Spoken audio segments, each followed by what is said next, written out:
మీ రాశి, మీ భవిష్యత్తు, మీ అదృష్టం జ్యోతిష్య విశ్లేషణలో మీకు మార్గదర్శి.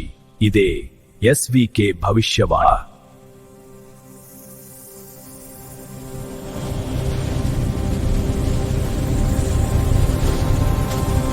శుభం భూయాత్. క్రోధినామ సంవత్సరానికి వీడ్కోలు పలుకుతూ శ్రీ పరాభవనామ సంవత్సరానికి సాదర స్వాగతం పలుకుదాం. సాధారణంగా పరాభవ అనే పేరు వినగానే లోకంలో ఏదో వైఫల్యం ఎదురవుతుందని కొందరు ఆందోళన చెందుతుంటారు. కానీ ఆధ్యాత్మిక పరిభాషలో పరాభవం అంటే అజ్ఞానాన్ని ఓడించడం అని అర్థం. మనలోని దోషాలను తొలగించుకునే అద్భుతమైన సమయమిది. ఈ ఏడాది రవిరాజుగా, చంద్రుడు మంత్రిగా వ్యవహరిస్తున్నారు. దేశం తేజస్సుతో వర్ధిల్లుతుంది. కాకపోతే ఎండల తీవ్రత కొంచెం అధికంగా ఉండే అవకాశం ఉంది. వర్షాలు కూడా ఆశించిన రీతిలో కురుస్తాయి. ఇక ఏ రాశుల వారికి ఆదాయ వ్యయాలు, ఫలితాలు ఏ విధంగా ఉన్నాయో లోతుగా పరిశీలిద్దాం. ముందుగా మేషరాశి ఫలితాలను గమనిద్దాం. ఈ రాశివారు ఏ విషయాల్లో అప్రమత్తంగా ఉండాలో తెలుసుకుందాం. మేషరాశి వారికి ఆదాయం 11, వ్యయం 5, రాజపూజ్యం 2, అవమానం 4. ఆదాయం సంతృప్తికరంగా ఉన్నప్పటికీ ఎలినాటి శని ప్రభావం వల్ల జాగ్రత్త అవసరం. ఆరోగ్య, ఉద్యోగ, వ్యాపార విషయాల్లో తొందరపాటు నిర్ణయాలు వద్దు. మీ మాట తీరు వల్ల కుటుంబంలో అపార్థాలు రాకుండా నిగ్రహం పాటించాలి. వ్యక్తిగత అభివృద్ధికి, నూతన విద్యలు నేర్చుకోవడానికి ఈ సమయం ఎంతో అనుకూలం. స్థిరమైన ఆలోచనలతో ముందడుగు వేయాలి. విదేశాల్లో ఉన్నవారికి వృత్తిరీత్యా కొన్ని ఆటంకాలు ఎదురవుతాయి. వ్యాపారస్తులు అధికారులతో వ్యవహరించేటప్పుడు సంయమనం వహించాలి. మీకు నరదిష్టి ప్రభావం అధికంగా కనిపిస్తోంది. రక్షణ కోసం మన్యు పాశుపత హోమం జరిపించుకోవడం శ్రేయస్కరం. కుబేర కంకణం ధరించడం మేలు చేస్తుంది. ప్రతి శనివారం శనిదేవుడికి తైలాభిషేకం చేయించడం మర్చిపోవద్దు. నిత్యం హనుమాన్ చాలీసా పఠించండి. మానసిక ఒత్తిడి ఉన్నవారు ఆంజనేయ స్వామికి పటికి బెల్లం నివేదించి భక్తులకు పంచండి. ఆర్థిక శుభాల కోసం కనకధార స్తోత్రం పారాయణ చేయండి. అమ్మవారికి గులాబీలతో అర్చన చేయడం వల్ల ఆటంకాలు తొలగుతాయి. వృషభ రాశి ఆదాయం 5, వ్యయం 14, రాజపూజ్యం 5, అవమానం 4. మీ ఆదాయం కంటే ఖర్చుల పట్ల అదుపు అవసరమని గ్రహించండి. వృత్తిపరంగా తీవ్రమైన శ్రమ ఉంటుంది. మీరు చేసే కష్టానికి తగిన గుర్తింపు లభించడంలో జాప్యం జరగవచ్చు.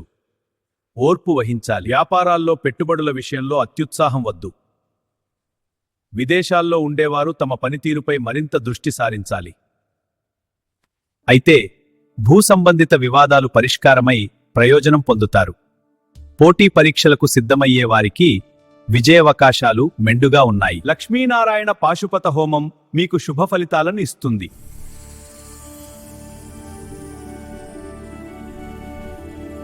సోమవారాల్లో శివుడికి గంగాజలంతో అభిషేకం చేసి భస్మాన్ని ధరించండి. శివాలయ సందర్శన వల్ల ఆగిపోయిన పనులు సాఫీగా సాగుతాయి. గోసేవ చేయడం వల్ల విశేష ఫలితం ఉంటుంది. గోమాతకు ఆహారం అందించి అక్కడే నవగ్రహ స్తోత్రం పఠించండి. మహాలక్ష్మీ స్తోత్రం చదవడం వల్ల ఆర్థిక అడ్డంకులు తొలగుతాయి. సత్సంకల్పంతో ముందడుగు వేయండి. విజయం మీదే. మిథున రాశి ఆదాయం 8, వ్యయం 11, రాజపూజ్యం 1, అవమానం 7. ఈ రాశివారు ఆవేశాన్ని తగ్గించుకుని వ్యవహరించడం, ఉద్దకాన్ని వదిలి కష్టపడితే ద్వితీయార్థంలో అద్భుతమైన మార్పులు చూస్తారు. ఉద్యోగ మార్పు కోరుకునే వారికి అనుకూల సమయం. వ్యాపారస్తులకు కొన్ని ఒడిదుడుకులు ఎదురైనప్పటికీ నిలకడగా ఉండాలి. విదేశీ ఉద్యోగాల్లో ఉన్నవారు అప్రమత్తంగా ఉండటం శ్రేయస్కరం. దిష్టి దోషాల వల్ల పనులు ఆటంకం కలిగే అవకాశం ఉంది. సంప్రదాయ పద్ధతుల్లో దిష్టి తొలగించుకోవడం మేలు చేస్తుంది. విష్ణు స్తోత్రం పఠించి సిద్ధగంధాన్ని నుదుట ధరించండి. దీనివల్ల మానసిక ప్రశాంతత, కార్యసిద్ధి కలుగుతాయి. బుధగ్రహం వద్ద ఆకుపచ్చ ఒత్తులతో దీపారాధన చేయండి.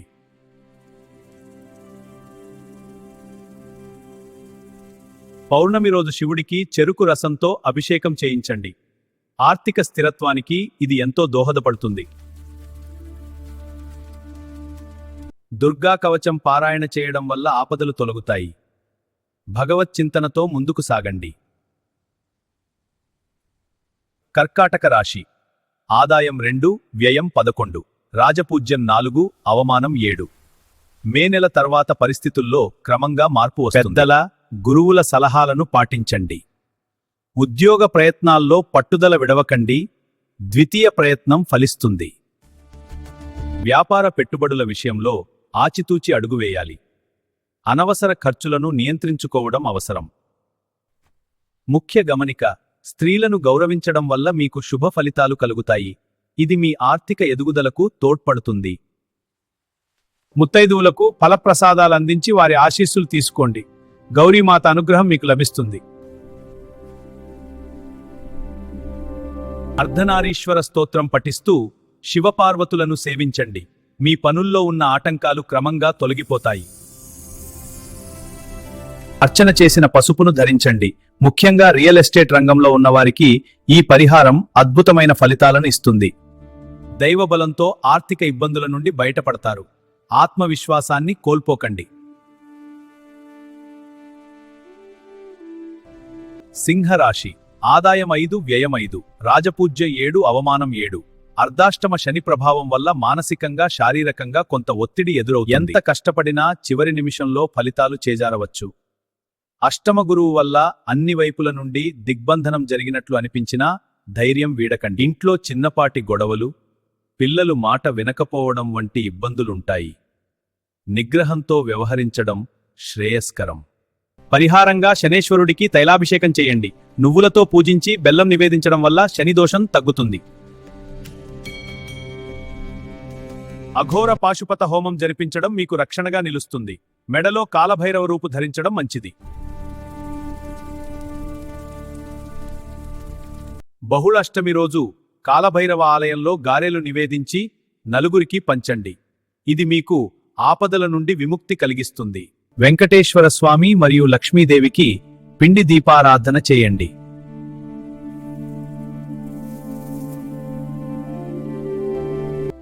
చిన్నపిల్లలకు పండ్లు ఇస్తూ ఉండండి.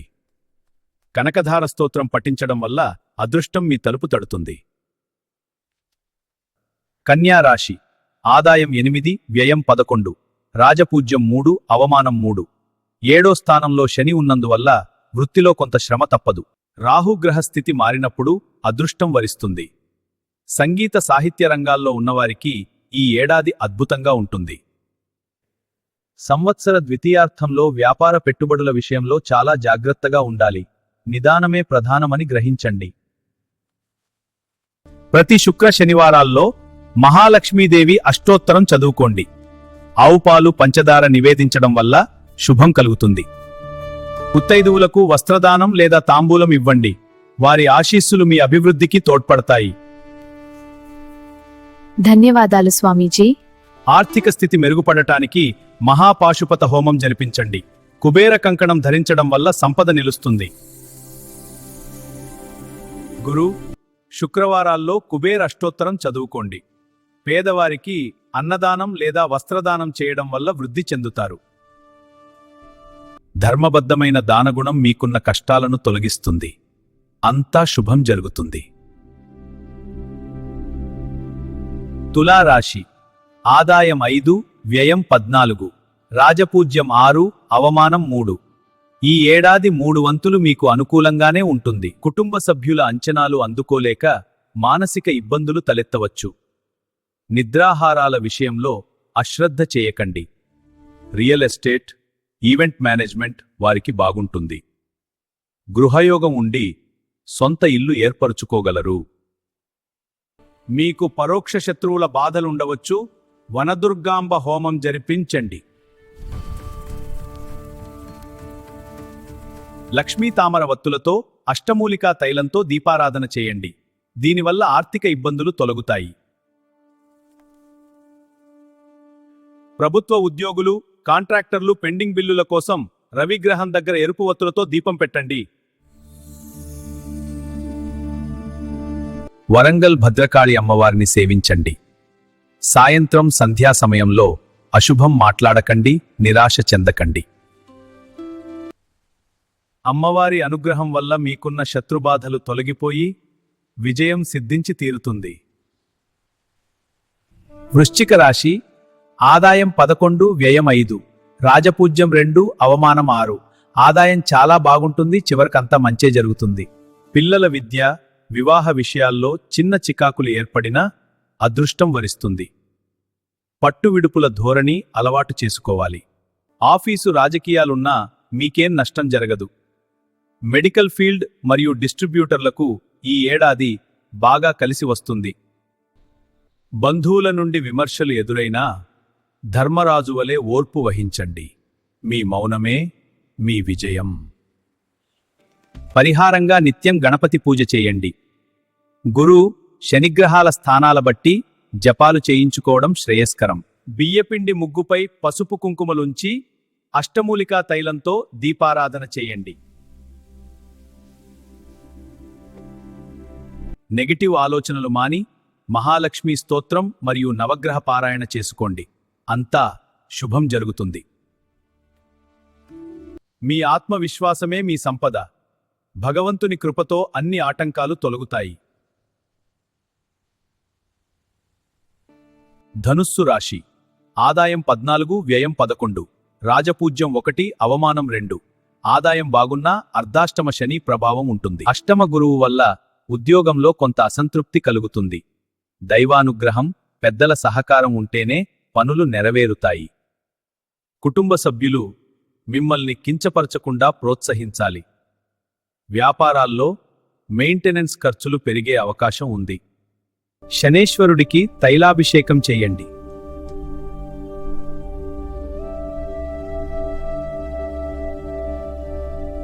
కుటుంబ ఐక్యత కోసం లక్ష్మీనారాయణ పాశుపత హోమం జరిపించండి. కుబేర కంకణం ధరించడం వల్ల వృద్ధి ఉంటుంది.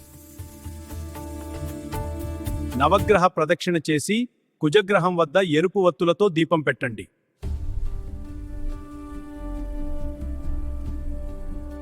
ఇలా చేయడం వల్ల వృత్తిలో స్థిరత్వం, సమాజంలో గౌరవం లభిస్తాయి. ఓర్పును కోల్పోకండి. శ్రమకు తగిన ఫలితం లభిస్తుంది. దైవ ప్రార్థనే మీకు శ్రీరామ రక్ష.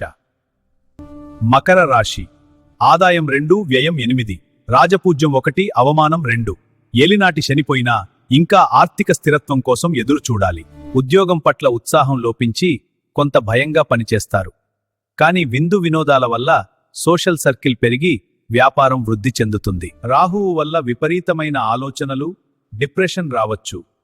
మీ ఆలోచనలను ఎవరూ దొంగిలించలేరు. భయం వదిలేయండి. కుబేర పాశుపత హోమం జరిపించి కుబేర కంకణం ధరించండి. ఇది మీ సంపదను కాపాడుతుంది. పెట్టుబడుల విషయంలో మోసపోకుండా ఉండాలంటే నిత్యం దుర్గా అష్టోత్తరం చదువుకోండి.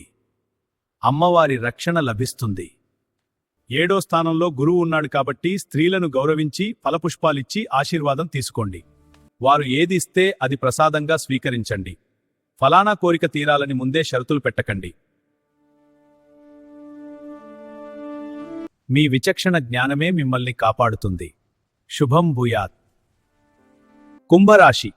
ఆదాయం 2, వ్యయం 8. రాజపూజ్యం 4, అవమానం 2. ఎలినాటి శని చివరి దశలో ఉంది. క్రమంగా నిలదొక్కుంటారు. రాహువు వల్ల తొందరపాటుతో స్కామ్లలో ఇరుక్కునే ప్రమాదం ఉంది. కొత్త వ్యక్తుల మాటలు నమ్మి చెడ్డ పెట్టుబడులు పెట్టకండి. కంటి సమస్యలు, వెన్నెముక సంబంధిత అనారోగ్యాలు రావచ్చు. ఆరోగ్యం పట్ల శ్రద్ధ వహించండి. అఘోర పాశుపత హోమం జరిపించి మెడలో సౌర డాలర్ ధరించండి. ఇది మీకు ఆత్మస్థైర్యాన్ని ఇస్తుంది.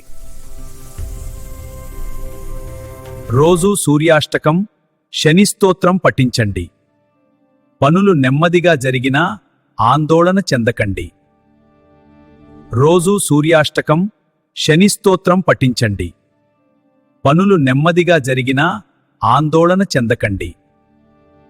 దక్షిణామూర్తి స్తోత్రం చదివి జిల్లేడు దళాలతో తేనెతో శివార్చన చేయండి. ఆర్థిక వృద్ధి కలుగుతుంది. వ్యాపారస్తులు స్వర్ణాకర్షణ భైరవ యంత్రాన్ని పూజించండి. శనివారం కాలభైరవుడికి ఎరుపు పూలతో పూజ చేయండి. మీనరాశి. ఆదాయం 14, వ్యయం 11. రాజపూజ్యం 7, అవమానం 2. జన్మశని నడుస్తున్నందువల్ల విమర్శలు ఎదురవుతాయి. మిమ్మల్ని వెనక్కి లాగేవాళ్లు పెరిగినా ధైర్యంగా ముందుకెళితే విజయం మీదే. ఆదాయం బాగున్నా ఖర్చులు నియంత్రించుకోవాలి. ప్రతి శనివారం శనిదేవుడికి తైలాభిషేకం చేయించండి. శత్రుబాధలు తొలగడానికి మన్యు పాశుపత హోమం శ్రేయస్కరం. పెళ్లికాని పిల్లలు కాత్యాయని వ్రతం చేయండి లేదా మంగళగౌరి అష్టోత్తరం చదివి అమ్మవారి పసుపు ధరించండి. శుక్రవారాల్లో కనకధార స్తోత్రం చదివి ముత్తైదువులకు తాంబూలం ఇవ్వండి. ఇలా 11 లేదా 20 సార్లు చేయండి. వ్యాపారస్తులు ఖర్చులు అదుపు చేసుకోవడానికి సంకటహర చతుర్థికి గణపతికి అభిషేకం చేసి గుండ్రాళ్లు సమర్పించండి. సౌర కంకణం ధరించడం వల్ల రక్షణ లభిస్తుంది. భగవంతుని నమ్ముకుంటే భయం లేదు. సర్వే జనా సుఖినో భవంతు. ఈ పరాభవనామ సంవత్సరం లోకమంతటా శాంతిని సౌభాగ్యాన్ని ప్రసాదించాలని కోరుకుంటున్నాను. గ్రహగతులు ఎలా ఉన్నా ధర్మబద్ధమైన జీవనం మరియు దైవ చింతన మనల్ని సదా రక్షిస్తాయి. లోకా సమస్తా సుఖినో భవంతు. శాంతి శాంతి శాంతి.